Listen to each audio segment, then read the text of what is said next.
Okay, today I'm going to explain why the Rhode Island floods were caused by global warming, or why global warming added to it specifically. I'd like to point out that radio hosts and many politicians, mostly, you know which ones we're talking about, radio hosts, politicians, and meteorologists really do not give the public data or understanding of global warming. They do not give them specific data.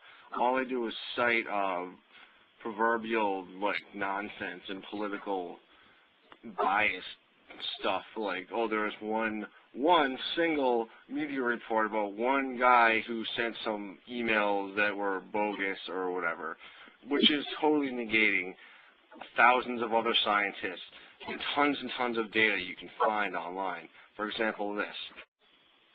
So we start in December. Second warmest ocean temperatures on record translates into hottest air temperature record in history.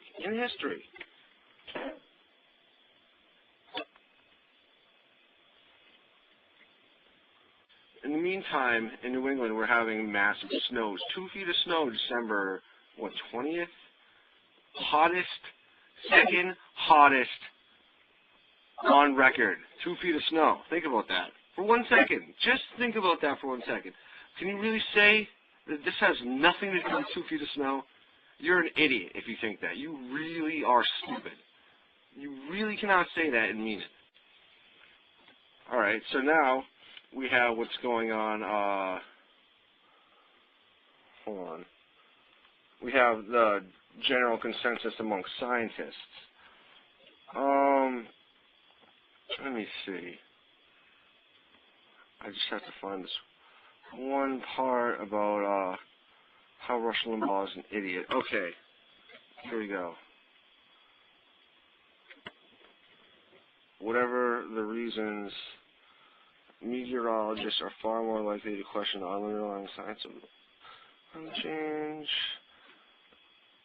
A study, blah, blah, blah, found that while 90% of 3,000 climatologists responded agreed there was evidence of human climate change, 80% of all earth scientists and 64% of meteorologists agree with the statement. Only economic geologists who specialize in industrial uses of materials like oil and coal were skeptical. Rush Limbaugh. All right, number 3. Let's turn to 2010. It's time period of January and February. This is NASA GISS data. This is from the government, all right? 2005, February and January 5th. We have 1998, and I don't really want to look at that anomaly data. But as you can see right here, there's my mouse, January, it's cold in the United States. Rush Limbaugh is sitting here in Florida going, oh, it's so cold! Oh, look at God! And he doesn't even take into consideration South America, Canada. Look at that. Look at this above Asia. That's insane. That's ridiculous.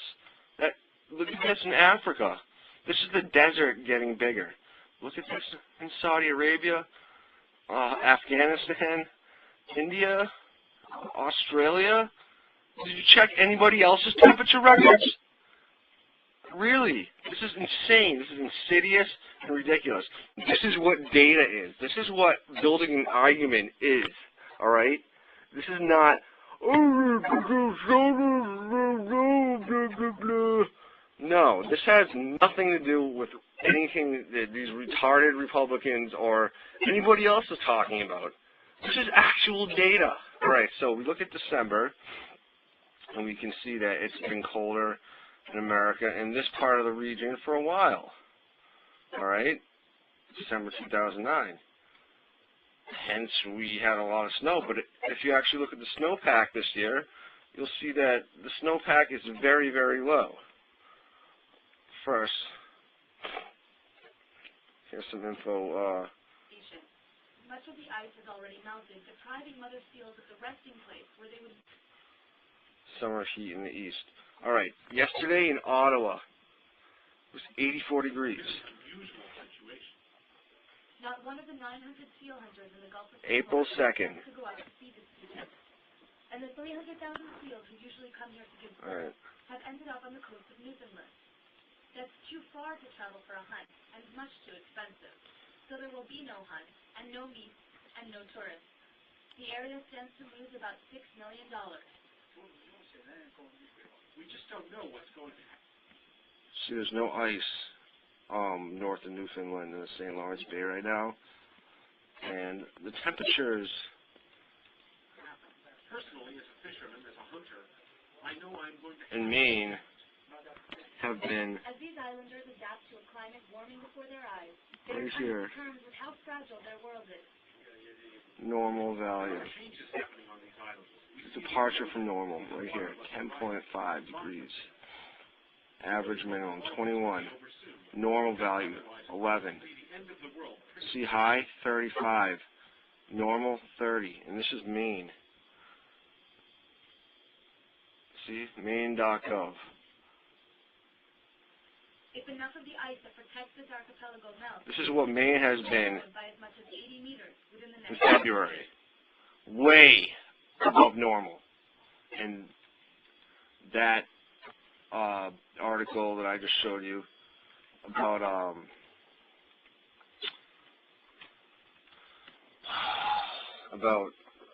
St. Lawrence Bay, right above Maine, there's no ice there.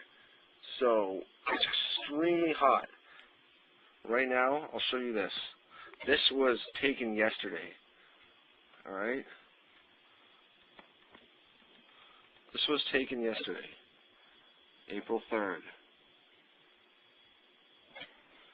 And yes, it is 2000 whatever. 2010. Alright? Look at this. It's like 70 in Providence, Boston, Hartford. It's 80. Monpelier, Concord, Ottawa. 84 in Ottawa. Alright? Alright? Just wanted you guys to see this. And St. Lawrence Bay is right up here. Basically, there's massive heat right here. It's coming from New York, etc. Hottest January, let me see.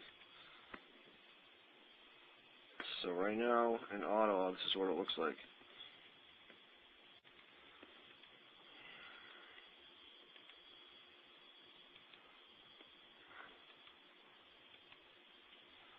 Alright, basically, this is just going to show you that it is happening. It's not trying to explain what's causing it. But basically, as you can see, it's extremely hot. And then there was these winds in Vancouver. All these weather anomalies are happening right now, and nobody cares.